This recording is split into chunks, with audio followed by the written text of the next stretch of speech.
Hi guys, and welcome to another episode of Boosted Rolls, a War Machine and Hordes podcast focused on the EU meta, tournament, and tactics. My name's Simon, and I play Legion. Hi, it's Tomasz, and I play Circle. And it's Rafal here, and I play Elves. You play Elves. All right, fair enough.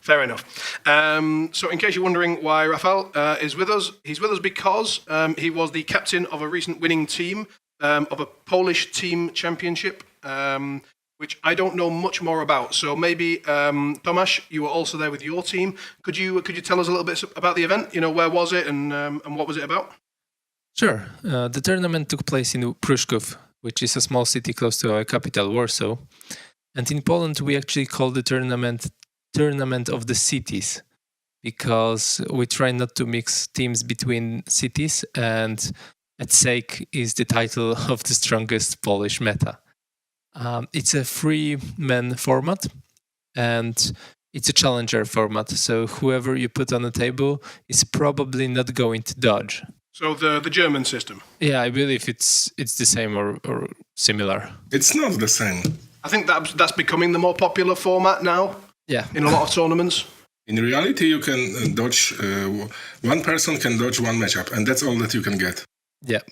And do you think, well, just before we start then, what do you both think about that format? So I'll start with you, Rafal. What do you think about a format where only one person can dodge one matchup in a 3-man team tournament? Changes a little bit of the, let's say, meta-analysis for the team than the normal format that you put one and you get two and you choose one. But I think at the end it will be similar. But okay. For me it was a little bit different, so I was not used to that. And somebody else was doing that, so thank you. And Tomasz, I know that we've played that system fairly recently in Norway, but is it a system that you're in favour of, or do you prefer the other system? I honestly prefer this one, because no matter if you're winning or losing the role who picks the table first, you get something out of it. You can pick only the side tables, and judging by the terrain on those tables, you can predict who the opposing team is going to drop there. Right, you can have some information. All right, great. So, was there anything else about the event that you wanted to say? Sort of who were the tournament organisers, or were there any sponsors or anything like that? Anything we should add? The tourney organizer was Mateusz, and he did a great job. So the venue was I think it was perfect. It was on the same level as Norwegian ClockCon Conquest. And almost the level of ClockCon. So everything was there. It was in a hotel, and the rooms were nice. The venue was really good. The gaming room, we had 2 rooms for our disposal, and yeah, everything was just perfect. Anything you would like to add, Rafal? Yeah, I like the location a lot. It's close to the capital city, and by the turnout you can see that people are liking the way that the tournaments are made right now in War Machine in Poland. So with hotels and things like that. Okay, so you've ended up with an active meta, and that's obviously, I mean, that's reflected pretty well in your national team for the WTC each year. You know, you guys are obviously top contenders. And maybe it's a reflection of the meta. Yeah, maybe. There were 59 players only from Poland. Ooh. So, yeah, quite a lot for a single country. And the tournament itself is very popular here. It gathers all the competitive players as well as those casual ones.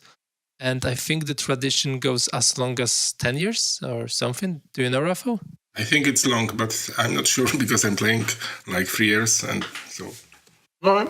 Well, I mean, it sounds great. And was this sort of? I don't know how your national WTC team arrangement is, but I know a lot of countries are using this period at the moment to sort of pick their teams. Was this event? Did it have a little bit of added pressure because you felt like you were scouting around for players? Because I know you're one of the captains, Tomasz or Rafal. I don't know if WTC is something that you want to play. I presume it is. Were you aiming to put a good performance to end up on a team? I don't know how your Polish War Machine committee works, but I mean, we are trying to keep the selection outside of tournaments like that. So if someone wants to take some crazy, fun, casual lists to a tournament like that, he's welcome to do so.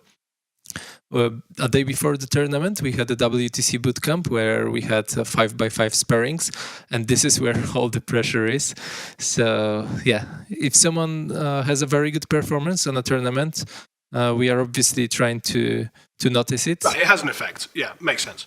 And what's your WTC potential this year, Rafal? Are you aiming to be on a team, or are you one of the captains, or what's your thoughts on that? I think that Tomasz should say something about that more. Ah, okay. Yeah, so Rafał applied for WTC team. Oh, I see. And so I've just asked an awfully awkward question. My bad. No, it wasn't awkward at all. But the thing is that our system is, let's say, geographical, and there are in the area that I can apply, there are not many people willing to be a captain. So, and I am willing. So, yeah. I see. Right. Okay. So you end up with different sort of team situations and some sort of regional stuff. Cool. All right. Yeah. So I've been told that I should ask a little bit about how your teams were formed. So maybe Rafal, let's start with you. How was your team formed? Who was in your team with you? What was your team name, and how was your preparation and stuff like that? So the first and most important and foremost is the name. We didn't have such a flashy name as Tomasz. Okay.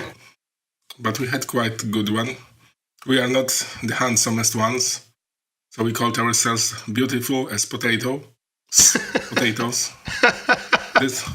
That was connected with the name of our, let's say, region in Poland. It's called the potato country. So that's also added some value to the team, because we felt that we are fighting for Greater Poland. This is the name, and the underscore is potatoes. So, and did you have a Legion player? Not really, but we know shame. what potato means. The Blightbringer potato. Yeah, exactly.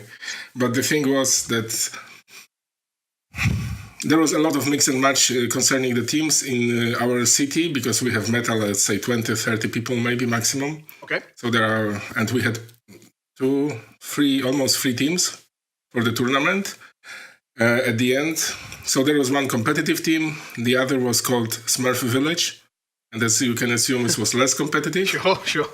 And then we had some people joining the other teams, and they would have formed normally the third team. So I have chosen people that were willing. I took somebody's place, honestly, because somebody decided not to go, and I took somebody's place into the competitive team. So, all right. So who were your teammates? My teammate was both guys from last year, our WTC team. One was Bartosz Smarsz playing Grimkin, and the other one was Andrzej Reszelski playing Protectorate of Menot. Oh, okay. Yep. I remember both guys from last year. Yeah. All right. Cool. And Tomasz, how was your team formed? What was the team name? Apparently quite flashy. And what was any preparation that you guys did? So our name was Three Guys, One Team. And there's... Bravo. Much more flashy. Yeah. And there's no background for the name. No, really. Really? No, really. Yeah, we were all waiting for the long backstory. I just made another cup of tea. All right. So, and what was your team members were? It was Michał Góra playing Legion and Tomasz Okulski playing Grimkins. Okay. And was that just the factions that these guys happened to play, or was there some tactic there? There were no tactics, actually. Okay. Michał is one of the first players I've met, and I enjoy playing with him. So I asked him before the 2 years ago or a year ago when I started playing if he would be willing to be with me in a team. But in the end, we didn't have the team tournament in Poland this year. So we formed the team this year. And Tomasz Okulski is like my kindergarten friend that we know each other for like 20 years. So I just couldn't say no to him when he asked if he can join our team. All right. We didn't make any preparations like for the factions. Everyone took whatever and what they are comfortable with. And the only thing that we are trying to change is maybe to think about the pairing and to be prepared for meta. So each of us took one like steamroller pairing with one caster that we'd take for a solo tournament, and one caster that we were discussing to maybe how do you say it? To target a circle. Yeah, there was Judicators. Judicators circle. Yeah, we wanted to complement each other's pairing to not have gaps in the meta and maybe to cover 2 meta lists in a team. Right, make sure you had no meta list that was good against 2 of your players. Yeah, exactly. Right. Yeah, I mean, that's a pretty common strat and worth doing. And well, we'll come back to it later, but we'll find out whether you were successful or not. And Rafal, what was your team preparation? Were you guys doing a bit of spreadsheet action and doing that sort of thing, or did everybody just take their individual masters pairings and run with it? Yeah, we did some preparation. We have tried to prepare for Circle because it's quite popular. I was the one catching Judicators because I like to play against them. And besides, we knew that there will be a Scorn that will be difficult to beat because Exalted is quite strong. Yep. And honestly, that was the main opponents, I would say, Scorn, Circle, and Judicators. Okay, you don't have so much Crucible Guard going on over there? No, not really. Only newest players play them, and they don't have the skill yet to, let's say, take over positions. Sure. Okay, so your meta is basically the same as the one that I just encountered, but we have a lot of Crucible Guard as well. Okay, and you mentioned Immortals. I'm just going to quickly jump in with a question. Who is the leading Immortal Warlock in Poland at the moment? I played quite many games against Immortals due to my friend playing Scorn right now. Sure. And I played against like 10. But I think that Zalwa, I don't know. Oh, quite many are. Because I mean, it could be Zal 2, Zal 1. I've even Morgul 2. I've even seen Zardesh. Morgul 2, Morgul 3. It can be either Makeda also. I mean, and Makeda 3. I mean. Yeah. So it's a lot of stuff. A lot of variety. Yeah, because the baseline is good. It's the fresh CID, so everyone is experimenting and trying different things. So all of those options are popular because those players are switching very often from one option to another. So I've seen Morgul 3, Morgul 2, I've seen Zal 2 a lot, and I've seen Makeda 3, but mostly in the other theme force. Yeah, I mainly see Mac 3 with Malik Khan and Turtles. Yeah, exactly. I saw some Zardesh too. Yeah, I was surprised about that, but apparently it's pretty good, so I've stopped being surprised. Yeah, but at the end, I think the most difficult game that I played against Scorn, so I will dwell a little bit later about that. Oh, well, we'll come on to that. Brilliant, excellent. All right, well, speaking of battle reports, what I'm going to suggest we do is we go round by round.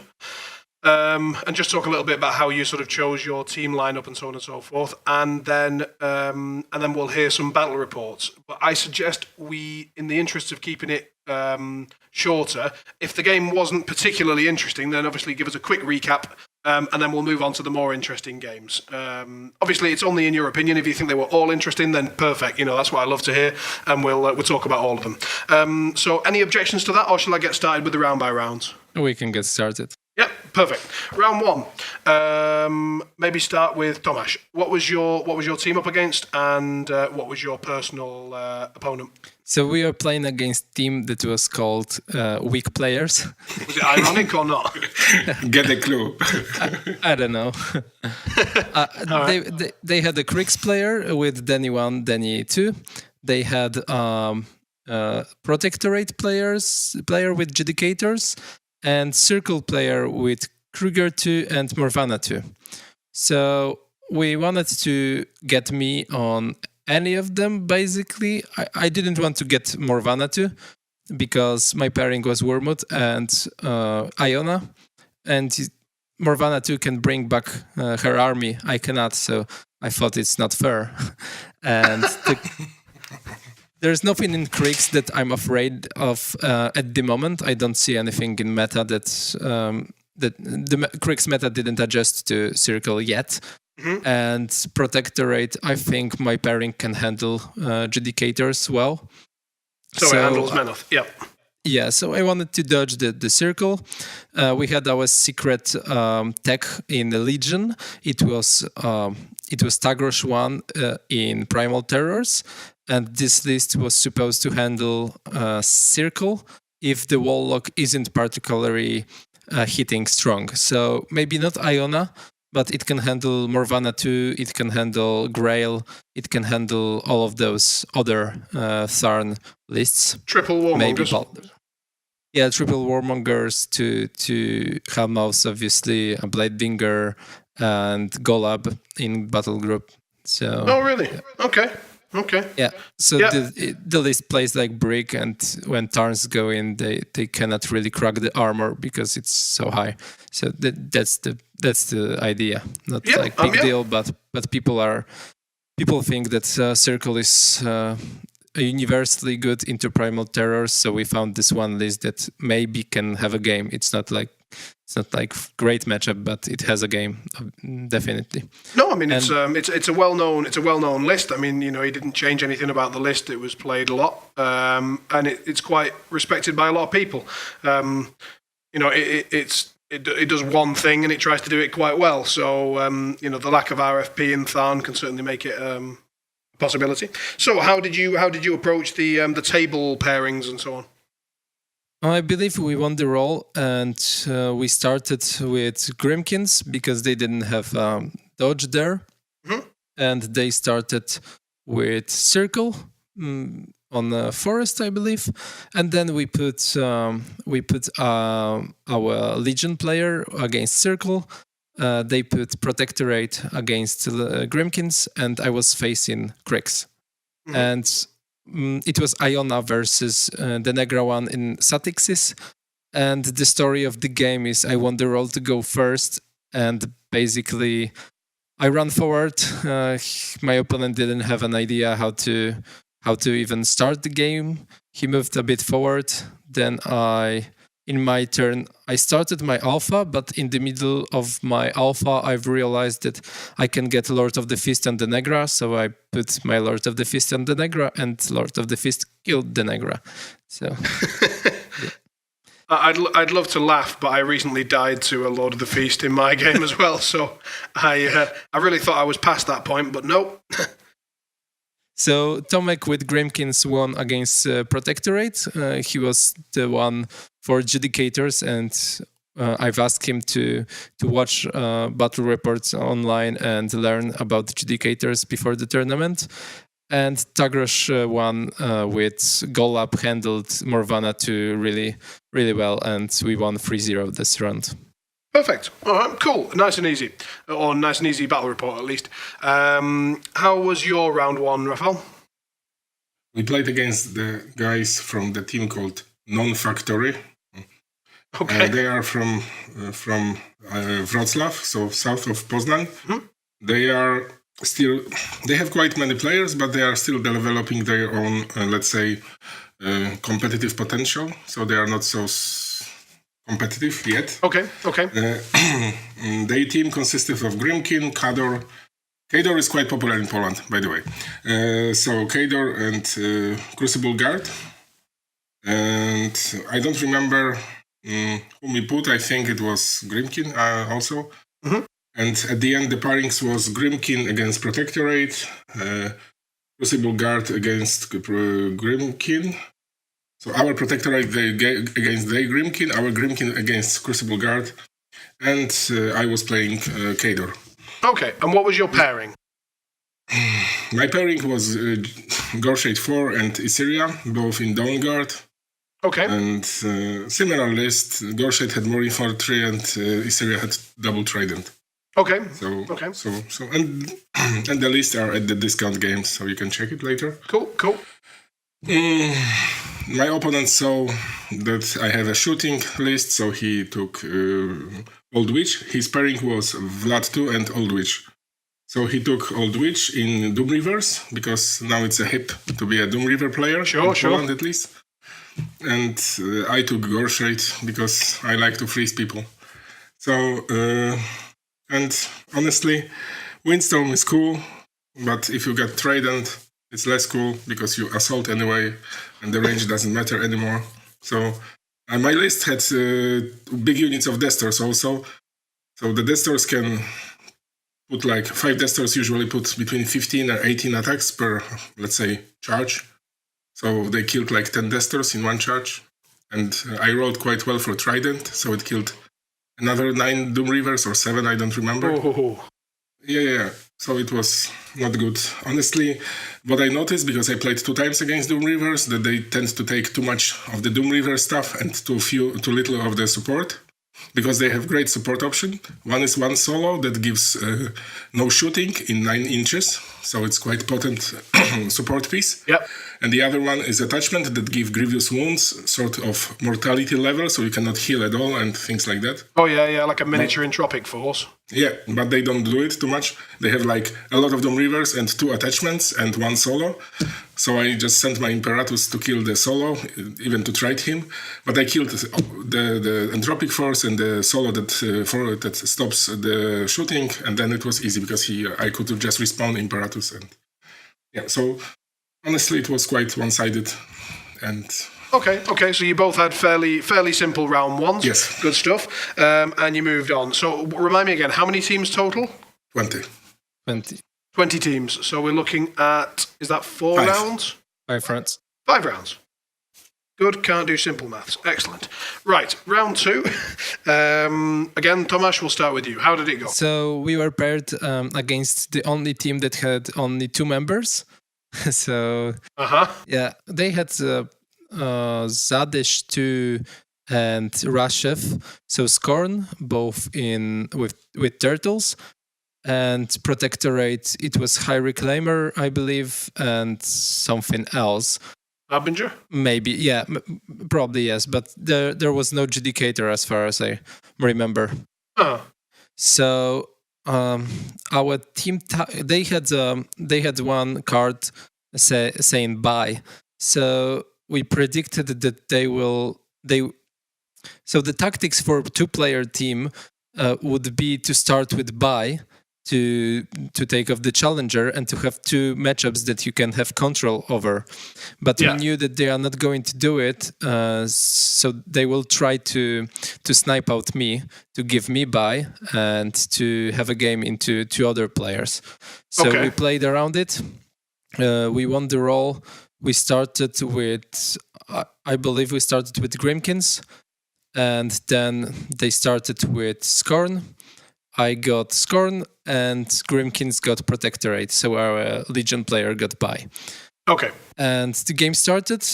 I was facing Zadesh 2. I took Iona. It was the Pit 2. And like in the middle of my game, my friend said that he lost. So it was all on my shoulders.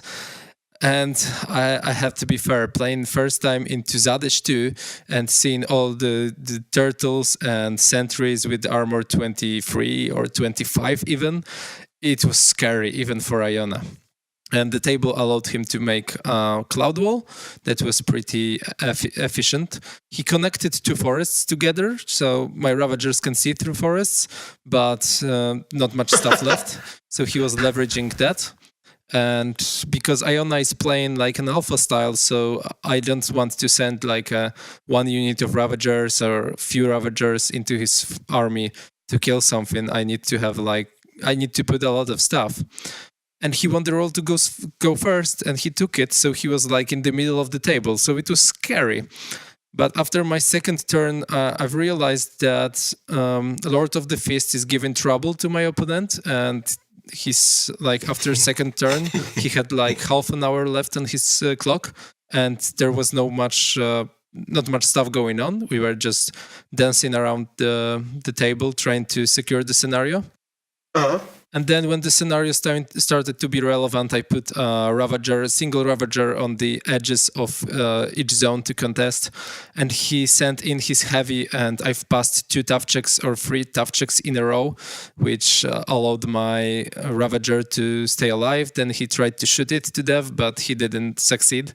So he triggered Vengeance. I could go in and I didn't lose a point, which would give him an advantage to just go to 7 with this single point over me. He didn't get it. Then I sent my forces in. We started fighting, and eventually he clocked himself, and I was a point ahead on him. So he clocked himself quite a bit because of Lord of the Feast. Yeah. And then when did you eventually send Lord of the Feast in? No, Lord of the Feast didn't do anything till the very end, and we played to 6th round. So okay, so you just forced him to spend a lot of clock every turn worrying about it. Yeah, and the Lord of the Feast was afraid of the turtles. I needed to respect the threat, so I stayed outside of threat of trampling turtle, and that combined with his other ranges didn't allow me to send Lord of the Feast in. So I was just pushing him with the threat range, but I didn't get a chance to send him in on anything. So yeah. Wow, he doesn't do anything and he still wins you the game. That's amazing. All right, so in your case, a 2-man team, a relatively smooth journey into round 3, I suppose. How about you, Rafal? How was your second round? We didn't have so much luck because there were 4 teams, let's say, that we had to take into consideration playing. Mm-hmm. There were 2 from Warsaw. Those players were playing in the WTC for many years, and in better teams than ours. And there was Tomasz team and the team from Southern Poland that was also playing in the WTC. So let's say there are 4 contenders that can smash us. Mm-hmm. And in the second round, we got the one that we were afraid the most. But you have to fight the fear, and we did it. It was Scorn, Zal 2, and Morgul 3. It was Circle, Morvana 2, and Grail 1. And it was Minions, Rusk, and Malok. Okay. Due to my testing with the Scorn, I was, even though I didn't like to play against Bloody, because he is a very good player and quite intimidating, so... but we decided that I should play Scorn. Okay. We wanted to trust if the Grimkin can handle Circle, and then our Protectorate player will play against the Minions, because we knew that he had to drop Rusk because Mylok has no game in our Protectorate pair. It was Harbinger and Resnick 2 with double Judicators, and double Judicators just eat Mylok like for breakfast. Yeah, so I mean, Minions are pretty bad, so... Yeah, they're not bad, but they have some holes in the system, I would say. Yeah, such as a good pairing. We managed to get everything as we opted to. So Gremkin was playing against Circle, Protectorate against Minions, and I was playing against Scorn. Do you think that was a mistake from them, or do you think that they simply approached it differently and they had a different opinion than you on how those would play out? We don't have an active Scorn player in our meta, so maybe they thought that I didn't play Scorn. Sadly, Marcin is forcing me to play I played like 40 times against Scorn. Okay, so they may have misunderestimated. Yeah, I got better intelligence. All right, cool. I got Zal 2. Yeah, I got Zal 2 and played Gorshade 4. Last time swap was getting Imperatus in instead of some other things, and boy, Imperatus is good. If somebody doesn't have Grievous Wounds, he's quite MVP, I would say. Yep. He won the roll-off, he went first, I went into the outer side of his threat ranges. They are quite limited, like 11 inches, because he got 2 big statues, 2 big units of Immortals, and a lot of stuff. Some shield guards to play it against Protectorate and things like that. I played quite wide because I have a lot of infantry, like 2 units of Sentinels, 1 unit of Destor's Beak and Trident, and supporting things, Imperatus and Chimera. And it was a long game for 6 rounds, I think. And how did the Trident do? Well, he was driving over Immortals. Okay. And how many would he kill per turn approximately? Usually, if I don't shoot him, shoot at all the time, but I charge in, charging slam, of course, doesn't work on immortals, and then start shooting. Usually kill by 3, 4, 5. Sometimes if I roll quite well and he doesn't tough or something like that. So and then back up. He lived through a whole game, just keeping the 11 inches from the statues, the big ones. Yeah, the Supreme Guardian. Yep. Yeah, my aim was to kill all the small stuff that can kill a Trident and Imperatus. So I killed Hakar in the first turn, one of the medium statues also, and another one. And we are going back and forth. I was killing his stuff, he was killing mine. But at the end, it was his statues had to kill Imperatus, and I had a building inside, and Gorshade has Ghost Walk. So I had an alpha, because he had to go into the scenario. I charged in and killed a statue with the Imperatus quite easily. Then he traded, he had to commit the other big statue to kill Imperatus, and he respawned, and he missed one attack, so he lived. I think he lived it anyway, but because it's not so easy, he hits on 6s, or I think on 6s, and he needs straight dice so he needs to roll. He has like 20 boxes after respawn, so he must roll. I don't know. It's not possible to kill it in one go. So Imperatus scored 2 statues, and it was quite good. At the end, I almost cloned myself, but I managed to kill Zal with both debuff from Gorshade. He had defense 8 and armor 16, and Trident just shoot him to death, like, I don't know, in 3 shots or something like that. Okay. Well, I mean, that sounds like a fun game, to be honest. I mean, pretty grindy, but 3 seconds left. Okay, 3 seconds left. So yes, it was fun game. Oh, by the way, we forgot with Tomasz to mention that we got drunk the day before, and it was not. So I was a little bit shaky after the second game, I would say. A little bit shaky after a 3-second game on alcohol. Yeah, I can imagine. That sounds good. And at the end, the team won 2-1, and our Grimkin player lost. But honestly, it was quite okay, because I think the opponent had only one unit of the blood, the ones that throw javelins. Blood trackers. Yeah, so several blood trackers left, and he had like 2 3 beasts left, but he lost on the scenario because he didn't manage to count correctly. And the MVP for our team was our protectorate player that almost lost but won on the small points with the scenario. I think it was 4-4 or 5-5. I don't remember. You mean on tiebreakers? Yeah, on this third tiebreaker, the small points. On army points. Army points killed. Yeah. Wow. Well, but we won the I think it was, I'm not sure if it was the hardest, but we had really 2 hard matchups, and this was the one of those 2. So you made it through. Perfect. All right, and that was round 2 or 3. Sorry, I've already. 2. That was round 2. And cool. Imperatus killing 2 extreme gentlemen is like moral victory already. He killed a lot of stuff. He killed like 2 casters and a lot of other stuff in this tournament. So note to self, respect Imperatus. Right. So that brings us to round 3. Both of you 2-0. You'd gone 3-0 and 2-0, Tomasz. I suppose 3-0 if you count the bye. It was 2-1 because our Grimkin player lost to the 2-person team. Oh, did he really? So you actually needed the bye. Well, that's useful. Yeah. Great. And Michal managed to have a rest, so that's nice. What was your round 3 like, and how did it go? So I wanted to get to the drinking part because I was quite hungover, and round 3 we are facing a team from Rzeszów, which is west part of Poland, and they have Crucible Guard, Troll Bloods, and Retribution. So I went to the guys, wanted to chat with them, and I was so hungover, I didn't want to play Wormwood that day. Like, really, I couldn't handle it.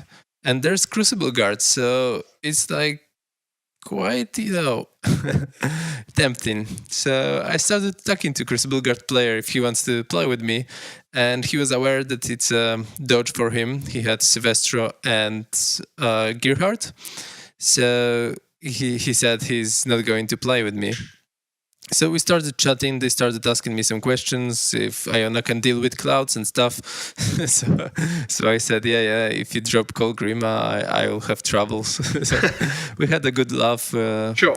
Trying to ask questions without giving opponents idea what we are going to drop first and stuff like that. So in the end, I think they dropped. I got Crucible Guard because. They needed to throw him under the bus to get other two favorite matchups, and I think they didn't know Kalus one is really good into Colgrima. Michał plays Trollblots as well as Legion, so he had good knowledge about his lists, and he said it's fine and he wants to get it. So we got two matchups that we wanted to, and Greenkins played into Retribution. I'm not sure if it's a good matchup or not. Gorshade 4 into the Dreamer, I believe, or Aldwych. But the thing is that our Greenkin player had some practice just before the event into Retribution, so he was well prepared. So I've got to say, I was quite excited to play Crucible Guard on Mirage, because after Conquest, when I've played Patrick in the finals on Spread the Net, we were doing a podcast and I was watching the video a few times to analyze the game. And I've realized that I might have troubles on Spread the Net and Mirage the next time I play this game, because I have 5 solos in my list, 2 of which are Gallows Groves that are not really mobile and not really good to put on the flags. And the others are quite crucial for my list. So you decided to throw in a Gremlin Swarm or a Feral Geist or something, or? I've put Gobber River Riders. So for 4 points, you get 3 solos. I can kill them on any other scenario but Spread the Net and Mirage. And on Mirage Day, I can send them on a flag and I don't lose a crucial piece to my list. Oh, okay. Another thing for Crucible Guard was how to put Puppet Master, because I cannot afford to fail a Stranglehold. And when on Spread the Net and Mirage, Puppet Master allows you to be more Fury efficient. Sometimes you don't need a boost because you have a reroll on Hellmouth or anything else. And if you miss a Hellmouth, you get, or a Stranglehold. If you fail to Stranglehold, you get a reroll, so you don't need to cast another one, right? So because I don't have anything to kill in my list to get souls, at least I have Puppet Master to reroll my fails. Right. Yeah, it makes sense. So I put a Crockpot there. So we started playing. I won the roll to go first, even though my opponent had +2 to go first. Wow. Yeah, I prefer to go second with this list, but I know Silvestro would like to go first. So I took first just not to give him that. Yeah, sometimes you got to do it. Yeah. So I ran forward. He moved a bit forward. He was thinking about assassinating me. But when he started measuring stuff, I was just outside of by like few millimeters from key pieces in his list. So he decided not to do it. He moved a bit forward with his army. And in my turn, I've tried to stranglehold his battle engine. I've did a really good Hellmouth from the artillery, killing like 7 rocketmen, I want to say. Quite a lot, yeah. Oh my god, that's brutal. I'm just trying to imagine removing 7 rocketmen because of one spell. Oh. Yeah, and the officer was there, so he didn't have the special orders anymore. Was that because of a trancer in there that blew up or something? No, it's just because... You just got 7? Yeah, because the base of the artillery was in the middle of rocketmans, and it's a big base, so it's easy to put all of them to push them inside the AoE. Yeah, I've killed the trancer because I don't like those guys, and yeah, I've passed the clock, and my opponent realized that he basically is in a bad situation, so he put a lot of stuff in my threat ranges. He moved his steel heads to the flag and mini-fit, so I might struggle to remove them with tough on 4. He put all the heavies in range and stuff. So in my turn, I Oh, and he ambushed with Anastasia, but he forgot to contest my zone. So it was 1-1 on CPs, and in my turn, if I kill 3 steelheads, heavy and a light, and 1 or 2 rocketmans on next to the flag, I can win the game. So I did that, and I won 6-1 on CPs on top of 3.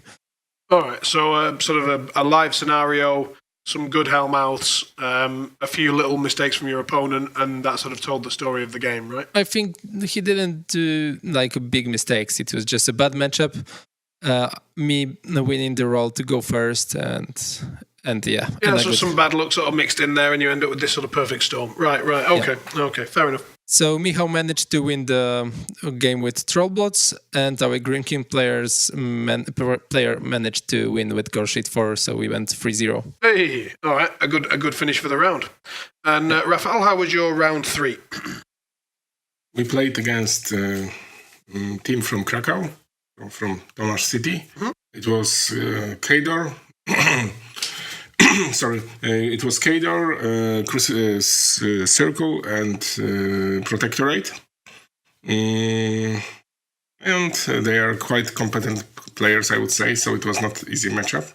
Okay. Maybe not the same level as the last one, but it was not easy. We thought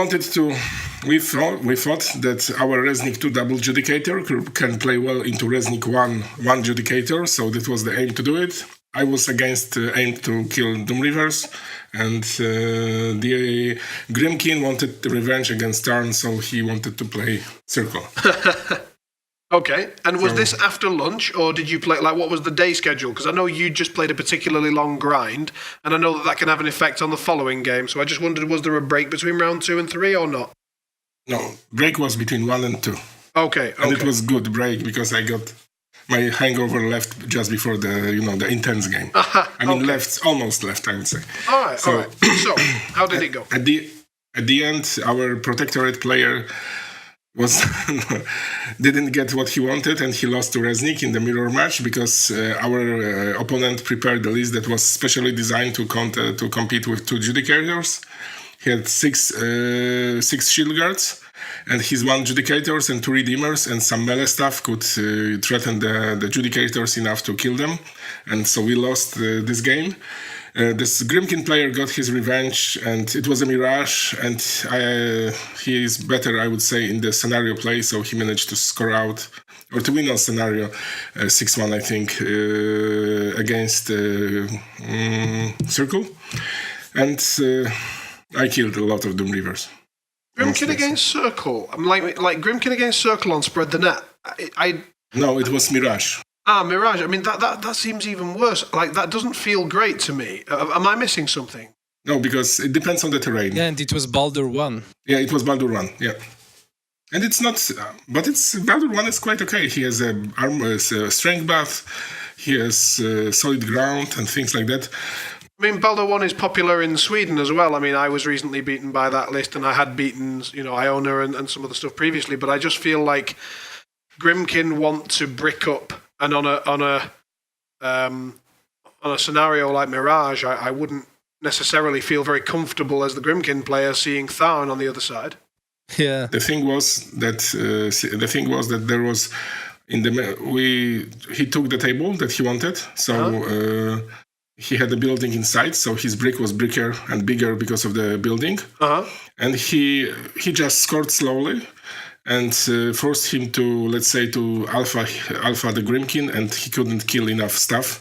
And even though I don't rate my Grimkin player quite well, he is not so bad, so he managed to win, I would say. All right, well, I mean, it's impressive, and obviously I don't play Grimkin or Circle, so what do I know? But in my head, that feels quite impressive. Cool. Yeah, so I've got to say that I've built that Circle list for the Circle player, and it should be good into Grimkins, but I also played against the Grimkin players from Rafal team. It was Iona into the Dreamer, which is like very good for Iona. And I must say, he gave me some troubles. Like, I won that game, but it was a very hard game, so he played the list very well. All right, he played it right, and it's Dreamer's a very strong list in its own right. Maybe not necessarily into Tharn specifically, but it's very good. So, all right, Yeah, cool, and cool. he leverages Gorehounds very well, and Baldur they ignore Fit from Baldur's side. So yeah, I think he got some good plays with Gorehounds, and that combined with the Circle player said that he basically fitted around too early. So that things combined with bad scenario play won the Grimkins that game. Maybe, as you said, that good building in the middle, as Rafal mentioned. Cool. All right. So, what was your matchup, Rafal? I played against Let 2 Doom Reavers, and it was the same as before. So Trident killed a lot of Doom Reavers, and Destors killed. I mean, traded Destors for like 12 Doom Reavers or 15. I don't remember honestly. So at the end, he had killed so much stuff that I had like 26 focus or 24. I don't know. I killed one Jack with spells. Jesus. Yeah, because I didn't know what to do, because this shit is spell immune. So I had one. He had one shield guard that was not spell immune. So and a lot of supporting solos around. So I killed 4 solos and the shield guard inside with the spells, the AOE spell from Gorshade 4. So it was. Okay. And Imperatus, I think, killed Vlad or something. I don't remember. No, I just won on scenario. I didn't noticing that. Honestly, it's not a favorable matchup for Kador. Okay, it's kind of what you wanted, you got it, and you just executed it. Fair enough, fair enough. Yes, sir. All right, fair enough. So then we go into round 4. Was there a little break between these ones, or was it just straight into round 4? Night was a break. The next day, all right, so we had a full night of sleep, lovely. And then we enter round 4. So, Tomasz, your team's 3-0. I know that you sort of said that maybe you were playing with your childhood friend and another close friend, Michal, who I know as well. And you maybe weren't going into the tournament expecting to win it, but you were 3-0 and you must have been feeling pretty good at this point. Yeah, we were. We were called the Czech of WTC. Right. Because we got to the semi-final, dodging all the most scary teams in Poland. Hey, we played against Germany, won, goddammit. All right. The rest of them weren't necessarily the best teams, but we did have one decent one. All right, so you managed to dodge the hardest ones thus far. And who did you get in round 4? Was it one of the better teams? Yeah, it was one of the best teams. So the team that got to the finals. And also, remember when I said that we are prepared with our team for the metalists? Mm-hmm. So we can handle them. So this team had the most strange lists that you can think of. They'd gone full snowflake. Yeah. Yes. There was Kane 3 that we couldn't really understand what he's trying to do except killing your caster, obviously. With Galleon Kane 3. Yeah. Galleon Kane 3. Was this Martin Majcek? No, it was Tomasz Tutaj. All right. He's the Polish mad genius of list building. All right, so Kane 3 Galleon, yeah, and? Yeah, with Ashlyn. I don't remember the name of the theme first. Lealis. The Lealis Resistance, yeah. And the list was super weird. I didn't even bother to analyze it or read it. It was just super weird. And there was a Texas player with Osrum. So the Osrum was the list that we all knew very well. And Texas that we had not much experience against. I've played one game, but I knew that I can play my Farns into them pretty well. And then there was a Signar player with Nemo 3 and Siege 2. So the Nemo 3 was interesting, and it was probably a meta call because he can play into Farns, he can play into Chaos 1, he can play into a lot of medium infantry stuff that's out there, the melee infantry. So it was interesting team, and it was really not a meta call, and not meta lists. Well, I was about to say, it may well have been a meta call, but as you say, maybe not meta lists. All right, cool. Yeah. And how did the team picking go? So we figured that they are going to try and dodge me, and we couldn't start with me because then they would give Signar. to us, and the other two players. So the Signal player is like a good player and has a lot of experience, but the other two are just the top notch, like the best players in Poland, one of the best players. Okay. So we knew that if we start with us, they will give me the Signal, and then they will crush the other two with experience. Mm-hmm. So we were trying to avoid that. And in the end, I got Osram and Texas.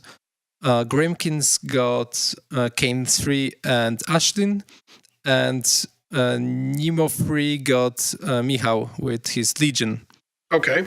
Michał played against Nemo 3 2 days before in the WTC bootcamp with Tagros 1, and he won that game. So he said it's like quite a bad matchup, but we won the roll, and we picked the table that he said that he can take it, he can win this game. Does Nemo 3 have any RFP at all? I don't think so. No. No, I didn't think so. Okay, so but the damage Signal output, doesn't have any. yeah, but the damage output of the list is very high. Most of the damage comes not from. He spanks Warmongers with Nemo 3, but I'm just worrying if he can RFP Golab. Right. Okay. And Michał took the table with a big building in the middle, so Golab was perfect. hiding behind the building, going in, going back behind the building. Yeah. So yeah, with 2 lives you can do a lot with this Golab. But Nemo 3 is that kind of the list that if he spikes, if he rolls well, like no list in the game probably survives. Maybe like Kruger too, that's immune, but the damage output is really high, right? Sure. Then Grimkins into Kane, so it was Old Witch into Kane, and I've told our Grimkin player that watch out for an assassination. If you don't get yourself assassinated, it should be fine, but I don't know, those lists are weird. And I've played Osram. So my matchup was Iona into Osram, and it was, I think it's a very good matchup overall. I'll say that feels good for Iona. Yeah, very good. So the game was like, I felt like Mateusz told me after the game that he knew he's going to lose. So he was just trying to get as much CPs from that game as possible. So he was really not going into me. He was trying to make the game as long as possible, score as much point as possible. He sent in his heavies to trade for objective to score another CP. So you could tell that it was just a game for control points. Right, yeah, he had a game plan and he executed it. I mean, it's questionable, but... Yeah, so the game ended quickly. I won in the end on scenario. And then we were watching the other 2 games. Kane 3 managed to kill Old Witch. So that was sad. And then Michał lost to Nemo 3. He said that Nemo was rolling really, really high on his fifth turn, and nothing was left on the table except some support and Tagros. So Right. He just melted him with the Electroleaps and that. yeah, Okay. so we lost that round. Yeah. So you went out on round 4, 2-1 against one of the better teams. Well, I mean, that's not really a bad showing. So good work, and you were still 4-0, right? Yeah. So you can't complain. All right, cool. Rafal, who were your opponents in the 4th round? Our opponents were, I think, opponents from round 3 of Tomasz.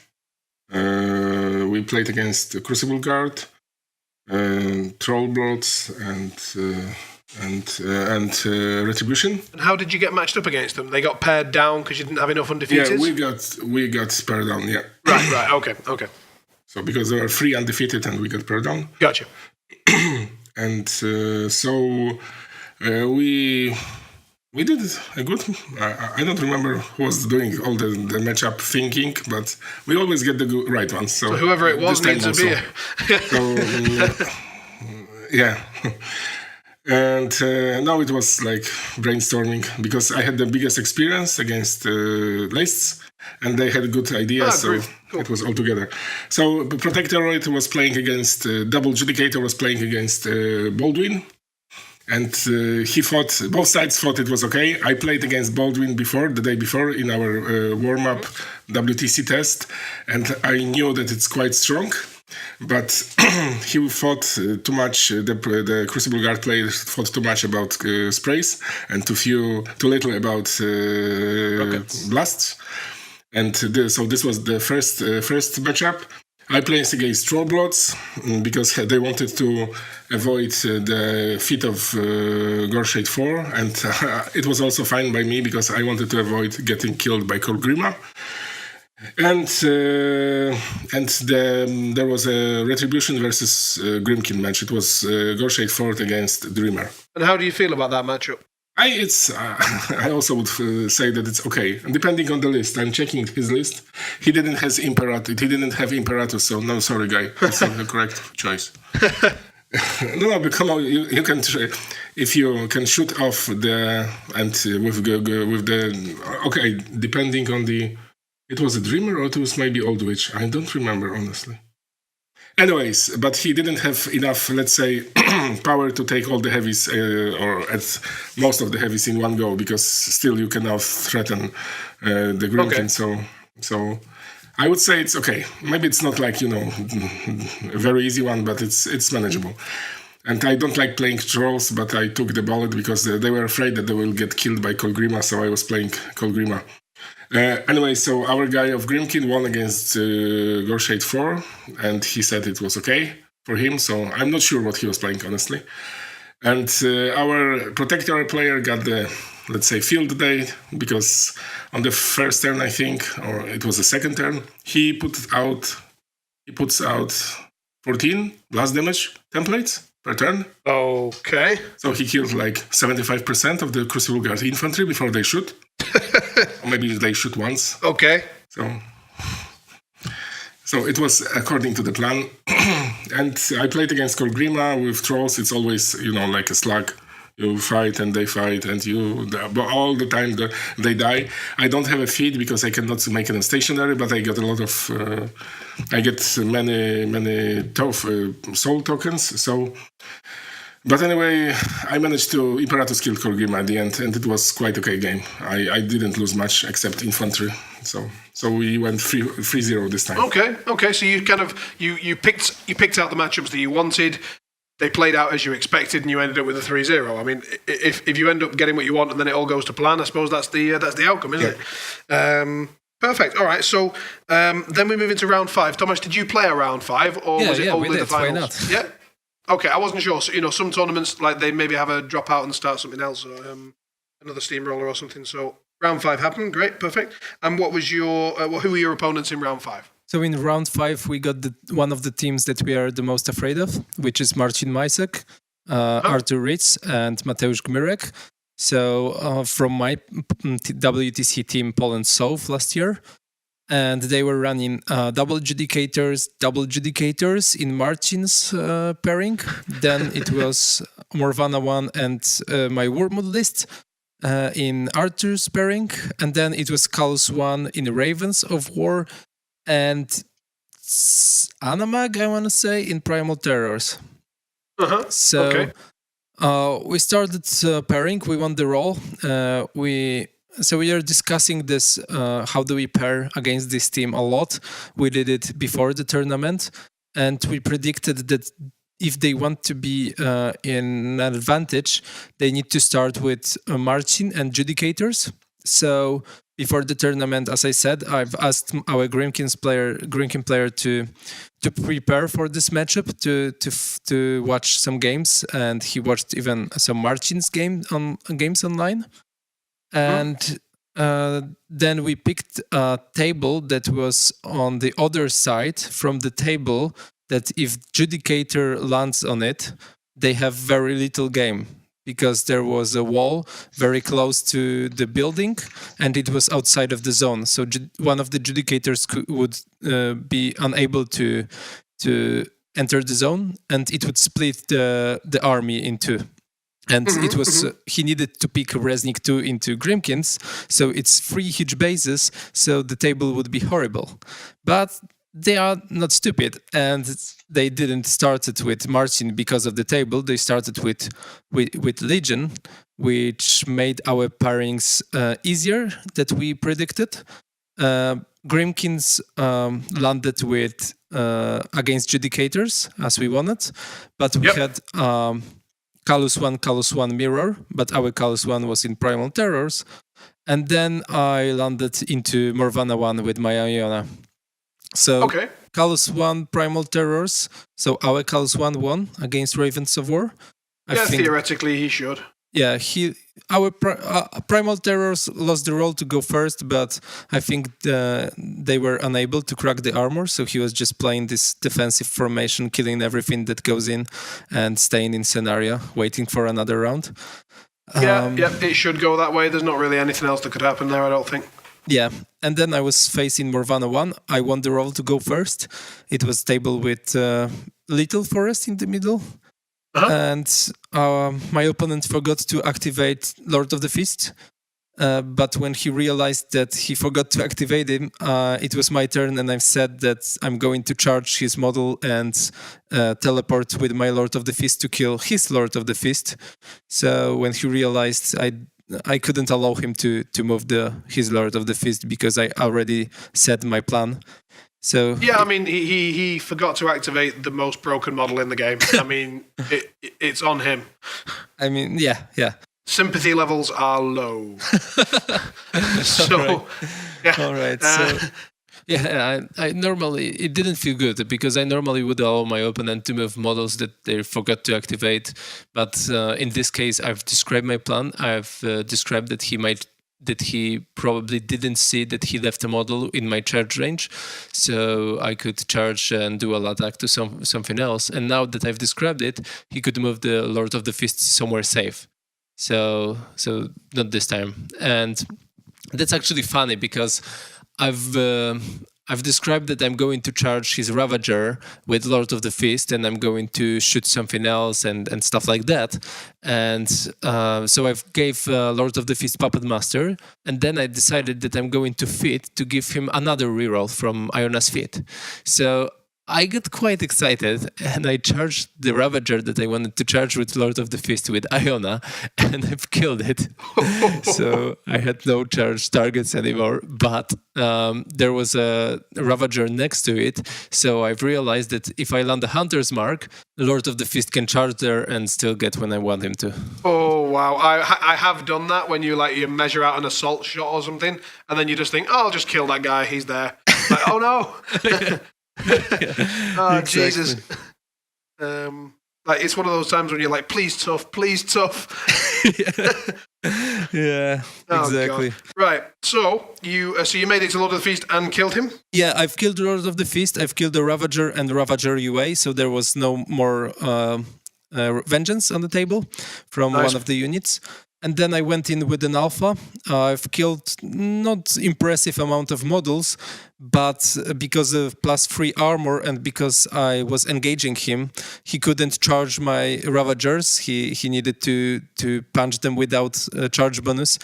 So that combined with maybe not so good damage rolls made so he didn't kill a lot of models, maybe 4 Ravagers max. And I've landed Pursuit, so I was able to move my Feral in scary position forward after his Ravagers moved. So then I've cleared a lot of his stuff in return, and he needed to go for an assassination. It was very low odds assassination. Morvana was charging Iona and weird stuff happened.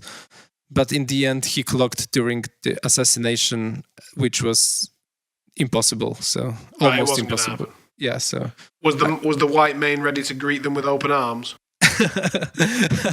Yeah, I sent in a white mane on my fifth turn to caught him by surprise, but it doesn't work against circle players. You say that, but I really didn't expect circle players to have a problem with flying high because they've got the Storm Raptor. Yeah. But meanwhile, my opponent almost fell for the Lord of the Feast bait with the Archangel, where I put it within 16 but not within 13. Yeah. And then you're just like, please God, please try and shoot it. Yeah, I almost did it once. So. Yeah. I mean, seriously, I do it almost every game because why not? I mean, give your opponent the chance to make a mistake, you know? Yeah. Yeah. But, Gotcha. anyway, so you presumably, if he doesn't kill you much on your feet turn, you're with Iona and you're right next to him, you murder him, right? Yeah, I pretty much did. I mean, he clocked during assassination, so it was the win condition in the end. Yeah, but I mean, his assassination was the right move to make, right? You were going to murder him anyway, so... Yeah. Right, okay, fair enough. Well, he gave it a go. And then our Gremkin players won against Marcin, so we went 3-0 that round. Oh wow, that's really quite impressive, because you said your Grimkin player isn't like top level. He's he studies a lot and he tries and that, and he's been playing for a while, but he's maybe not top level. But to take down Marcin is pretty good. Yeah, as I described, he was preparing for this matchup, and when Tomek is prepared, he's really effective on the table. So maybe that now, but once he gets some experience, he might join the top level players. Right, he's getting there. All right, he's getting cool. there. Yeah, and sorry, go on. Nothing. Happy with that. All right, sorry, I thought I'd interrupted you. I have a tendency to do that. I have a massive gob. Right. Sorry, gob is mouth for anyone who's not British. Right. Fifth round. Rafal, how was the finals? How did it end up? We played against the team that Tomasz played in the previous round. And again, we were afraid, of course. And the plan was to get a win, at least one for sure. And the good thing was that I was playing mercenaries before for a year and a half. Uh-huh. So, and they had 2 mercenaries players. So, all right. Yeah, they had Lealise with Ashlyn and Kane assassination list. Oh with yeah, Lealise. sorry, yeah. Yeah, so both time Lealise, they had Texus and Osrum, and the third one was Nemo 3 and Siege 2. Yeah, so the Jank Tank. Right, okay. What was their team name, by the way? JB by 100. And I don't know what it means. I have no idea. JB by 100. Maybe Jim Beam, I suppose, it's possible. Yeah, maybe. Yeah, Jim Beam in 100 milliliters. Yeah, fine, fair enough. So, how did it go? So, the plan was to get me a signal, so I have to win. And then I forced my Grimkin player to place against Texus, because I knew that the Osrum is not an option, because he couldn't kill Grimkin beasts in the Dreamer Brick. Okay. So I knew that he will be playing Texus. Everybody was shouting that Texus is killing beasts like snapping fingers and things like that. But I played quite a lot of Texus and I knew it's not so easy. So that was the plan. And the third guy wanted to have a sort of revenge against Tomasz Tutaj, and he wanted to play Harby against his mercenaries. Okay. So that was the plan and it worked. So all three worked. You got exactly the matchups you wanted.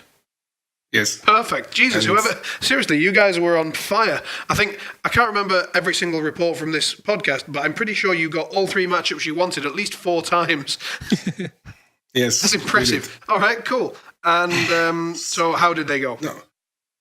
I think that the reason for the matchups were that people were not... this is the situation that everybody thinks everything is fine, but somebody has more experience and it seems not so fine after the game. so they dropped the signal under the bus, so under me, because they knew it's hard game. I drop Iseria. That was the best laugh. That laugh just described the entire matchup. It seems that the game ended with Nemo, not Nemo, but with the Siege 2 guy running behind the forest, getting chased by 2 Tridents. And it seems that Trident with 22 armor is a hard nut to crack for the signal player. It seems, because he started, so it was not fair. But then it seems, no, it was not fair. It's not I don't think it's a good matchup for Signa.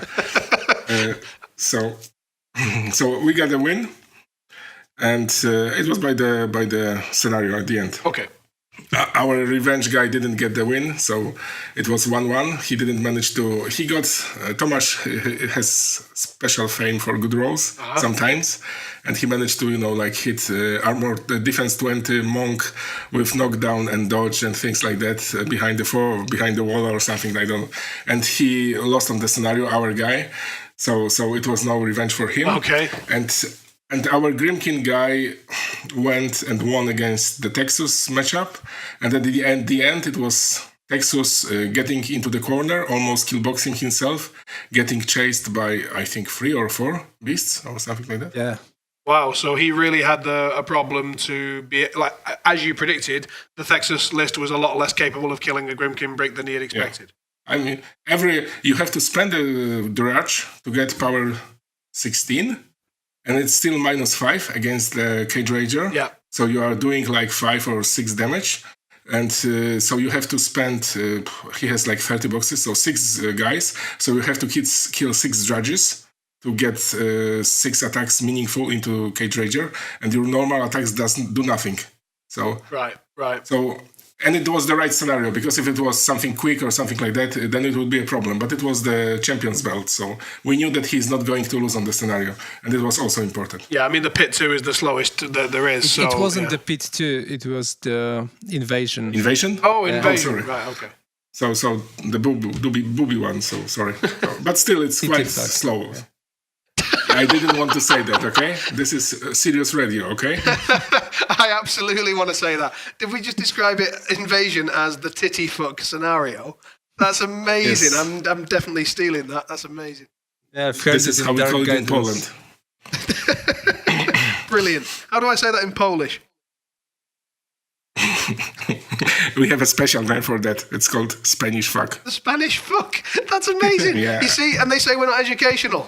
We're learning about culture. We're learning about language. Yeah. It's brilliant. Yeah. All right. And War Machine to boot. So in the end, you ended up on a 2-1 win in the finals against the same team, the same sort of jank tank team that Tomasz played against before. Yes. Perfect. Well, congratulations. It sounds well deserved, especially in terms of the matching. Table matching, you know what I mean? Picking the matchups that you wanted. Sorry, my voice and my brain both failed me at the same time. I'm still feeling a bit sick after BonesCon, which, spoiler alert, there will be another podcast episode coming up about that shortly. We'll try and get that one out when we can. Okay, so I think that wraps it up for the battle report section. I've got a couple of questions as we've got you on, Rafal. I don't think have we had a Retribution player on? We had one, but he was only playing Raan, right? Yeah. So yeah, the guy from Holland. From Denmark. Casper. So I wanted to ask you a little bit about a couple of rep questions just to get them out there and see what your thoughts are. So where would you put Retribution in the current meta, given the recent sort of changes that they've had and the introduction even of the battle engine and so on? Would you put them in the middle or near the top or near the bottom? We are very weak. Don't tech for Retribution.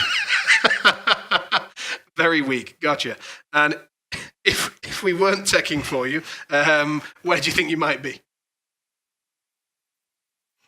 They're anti-meta right now, so they are quite okay. You mean that they are not expected, or that they are good into the current meta? No. They play good into things that are in the meta. Right. Okay. But overall, you're sort of implying a little bit that maybe overall their strength level isn't quite that high, but that the current meta suits them. Yes, they are. The problem is that they have really, for this meta that is I don't know, living right now, they have only good one team force, so the Dawn Guard, and this may be a problem.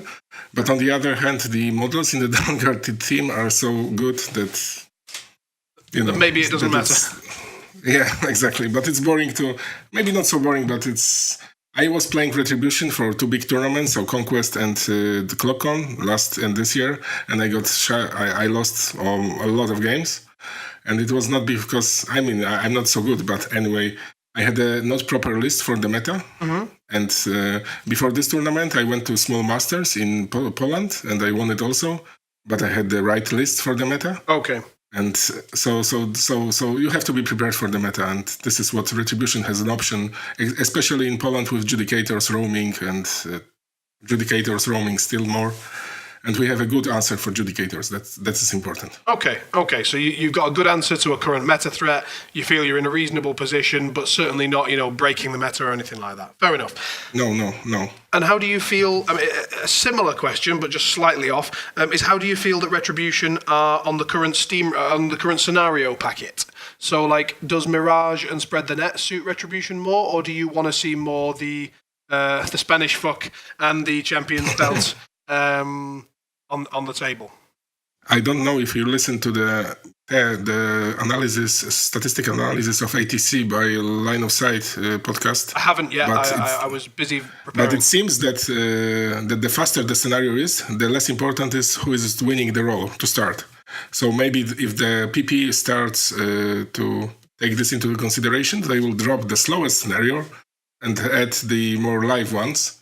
Yeah, it's strange, but it seems to be statistically counted.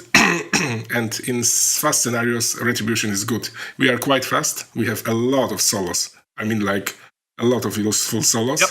And they are quite survivable usually. So we like fast scenarios. So it's not necessarily just fast scenarios, is it? Because I mean, we were having this discussion today on the Discord, and you seem to agree with me almost that I think we should be dropping the Pit 2. The Champions belt is the. I hate this scenario. Yeah, this is the one that I would drop personally. But then other people were talking about Mirage, and obviously I play Callus 1, so Mirage is like my baby. It's just like, oh, here comes my free win, and so therefore I have to admit that therefore it probably should be toned down a bit, because no one should be looking at a scenario and going, oh great, I win. But at the same time, the Pit does feel real bad. And maybe, as you say, if faster scenarios are better for the game in general, and that's obviously a very debatable point, but if they are, then the Pit needs to go. But just to go back to what you were saying, that Retribution has a lot of solos, if you introduce, in the place of Pit 2, if you introduce a scenario with many zones and no flags, that could still be a fast scenario, but without being so beneficial for Retribution. Do you see what I mean? Yeah, but... we in the Defenders team force, we have a lot of small units also, so it should be. I mean, and would a heavy if there was a scenario with 4 rectangle zones, would that be particularly bad for Ret? Yeah, I would say so. Yeah. Okay. So it is possible to have a bad Ret map, but we just don't currently have one. And we don't play too many jacks right now, so yeah, it will be a problem. Okay. But on the other hand, we forgot about the best pay-to-win mobile model. Sorry. So, yes, it's okay. 2 tridents can score it, so yes, it's okay. Tridents, so suddenly 4 rectangles, it's fine. We just put a trident on each one. In fact, if they're close enough together, we can put 1 trident on both of them. Yeah, between 2, exactly. And then double judicator suddenly is just having a massive hard-on the other side of the table as well. Yeah. Fair enough. Perfect. And... so last question, over to you, Tomasz. You're playing Circle a lot at the moment. I know that we had a bit of a giggle about the massive forest in the middle of our table when we played in Norway.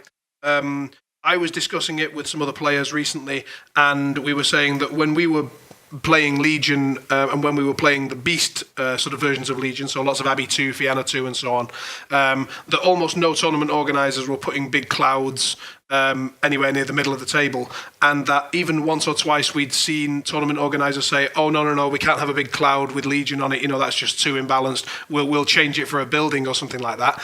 And yet, I don't know about you, but I've been seeing a lot of forests, really a disproportionate amount of forests on tables.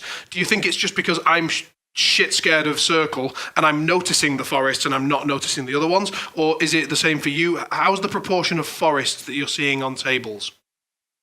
I mean, it's hard for me to say because you're scared of Circle and you see all those forests. Well, sure, but you must get a slight stiffy whenever you see a big forest. Yeah, so I'm excited when I see Forest. Exactly. And I wasn't as excited when I was playing Bones because Bones don't care about forests in the middle as much as Tarns do. But I think they were always like the major line of sight blocker in the middle, like forest. Yeah, they've been the most building. common for a while. Yeah. And I think that the cloud is like there are a lot of eyeless sight effects in the game, a lot of cloud removals and stuff like that. And there are not a lot of stuff that ignore forests in the game, and not a lot of stuff that want to see forest, that can see through forest, remove a forest, or anything like that. So I think this is why we use forests more. And I don't think we see more of them now that Tarns entered the meta, but we just pay more attention to them because. Oh yeah, I certainly don't think that there's been an increase between like pre-Tharn and Tharn. Not at all. I'm just interested in analysing my own bias, because I'm pretty confident that nothing has changed and that it's just my viewpoint noticing the forests now. Because in the past, if we're being honest, forest benefited me. You know, Primal Terrors with a Hellmouth behind a forest was the ideal situation.